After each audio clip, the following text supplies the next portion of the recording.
Kamalapur railway station হল বাংলাদেশের রাজধানী ঢাকায় অবস্থিত কেন্দ্রীয় রেলওয়ে স্টেশন। এটি দেশের বৃহত্তম স্টেশন ও পরিবহন খাতে ব্যস্ততম অবকাঠামো, যা রাজধানীর প্রবেশদ্বার হিসেবে বিবেচিত। এছাড়াও এটি প্রতিষ্ঠার দশকে আধুনিক ভবনগুলোর মধ্যে অন্যতম হিসেবে বিবেচিত। 1 মে 1968 খ্রিস্টাব্দে এটি চালু করা হয়। বাংলাদেশ স্বাধীন হওয়ার পর এখানে দেশের প্রথম অভ্যন্তরীণ কন্টেইনার ডিপো স্থাপন করা হয়।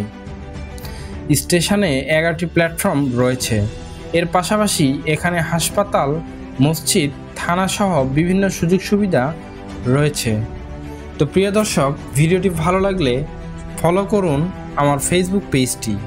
ইউটিউবে দেখে থাকলে সাবস্ক্রাইব করে বেল বাটনটি অন করে দিন পরবর্তী ভিডিও পেতে।